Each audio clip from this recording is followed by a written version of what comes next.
Bonjour, bonsoir. Alors, dans cette petite capsule, je vais vous proposer la correction de l'exercice de la feuille sur les orbitales moléculaires.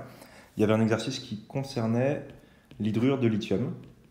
Alors, certains avaient eu le temps de le faire et pas tout le monde. Donc, déjà, histoire de cadrer les choses, je vais placer un repère orthonormé direct et j'appellerai du coup Z l'axe internucléaire.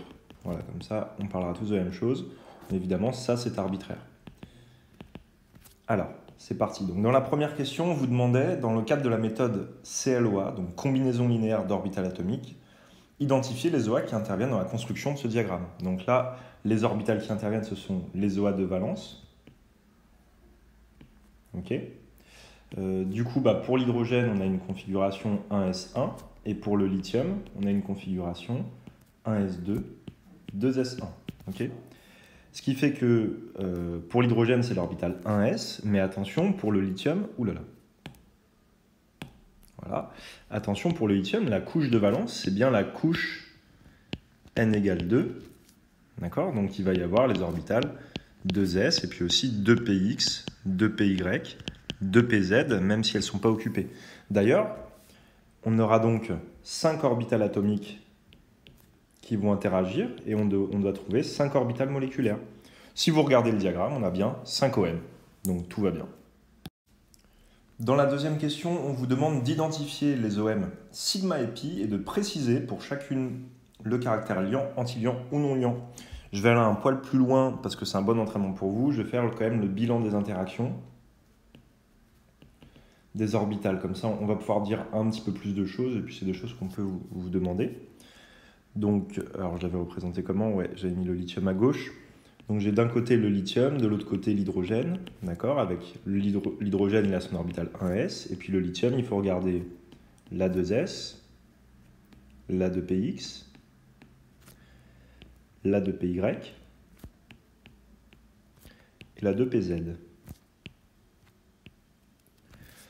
Si vous analysez les interactions de A2, normalement, vous devez voir que 2s du lithium et 1s de l'hydrogène peuvent se recouvrir, de même que la 2pz du lithium et la 1s de l'hydrogène.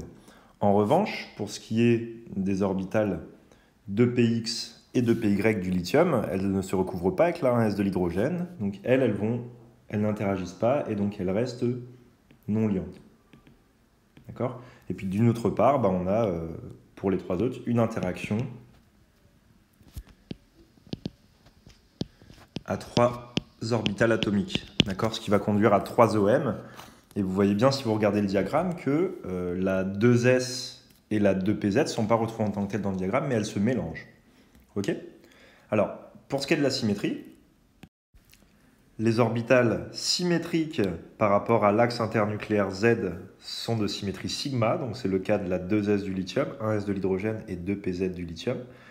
Donc les trois orbitales de symétrie sigma interagissent entre elles, et puis en fait celles qui restent non liantes sont antisymétriques par rapport à cet axe et donnent des pi. Et on va retrouver un peu ça dans le diagramme. Donc je vais réécrire le diagramme.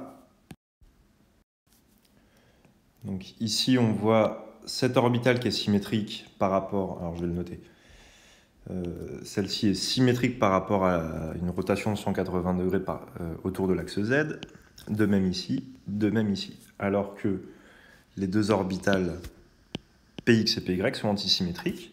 On pourra donc nommer les orbitales de la façon suivante, appeler celle-ci 1 sigma, celle-ci 2 sigma, celle-ci 3 sigma, et celles qui sont ici seront les orbitales pi. On peut éventuellement dire πx et πy pour les distinguer. Pour ce qui est du caractère liant ou antiliant, bien, pour la 1 sigma, entre les deux atomes, il n'y a pas changement de signe, donc c'est une orbitale liante. Alors je vais l'écrire aussi. Hop. Donc c'est une orbitale liante. Pour la 2 sigma, on n'a pas non plus de changement de signe, la fonction d'onde reste positive, donc c'est une orbitale liante. Mais alors je mets entre parenthèses environ non liante. Pourquoi? Parce qu'on a un petit lobe uniquement ici, donc le recouvrement va être faible. Donc en toute rigueur, c'est une liante, mais ce qui serait plus propre de dire, c'est qu'elle est faiblement liante. Ensuite, alors pour les orbitales pi, il n'y a aucune contribution sur l'atome d'hydrogène. Du coup, dans ce cas de figure, on dit qu'elles sont non liantes. En fait, elles sont exactement comme dans le lithium pur. Donc là, on a des orbitales non liantes. Et enfin, celle qui est en haut, la 3 sigma, la fonction d'onde change de signe entre les deux atomes, et donc c'est une orbitale antiliante.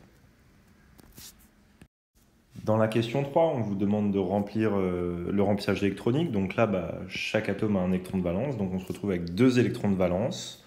Du coup, on a un indice de liaison qui vaut 1 et un spin qui vaut 0. Donc la molécule est diamagnétique.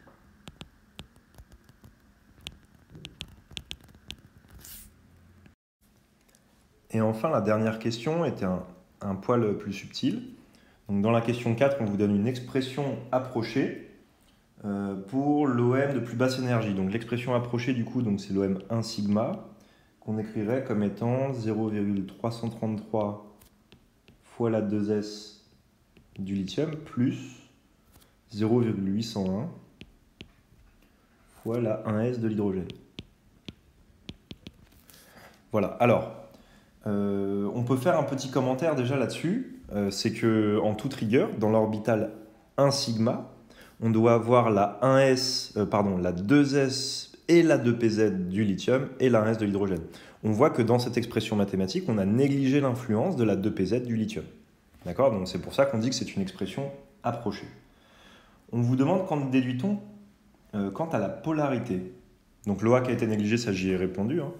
Je vais quand même l'écrire, je fais les choses dans le désordre. Donc 2pz du lithium a été négligé dans cette expression.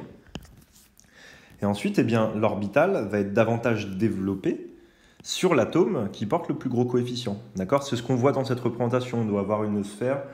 Bon, là, la différence n'est pas flagrante, mais c'est-à-dire qu'on devrait représenter une sphère encore plus grosse au niveau de l'hydrogène. Donc la densité de probabilité de présence d'électrons est plus forte au voisinage de l'hydrogène. Okay. Du coup, en termes de polarisation, ça veut dire qu'on va avoir des électrons en moyenne, si je fais le lien avec Lewis, en moyenne plus proche de l'atome d'hydrogène. Donc on va avoir une charge partielle delta- sur H et delta+ sur le lithium. Exactement comme dans NaH.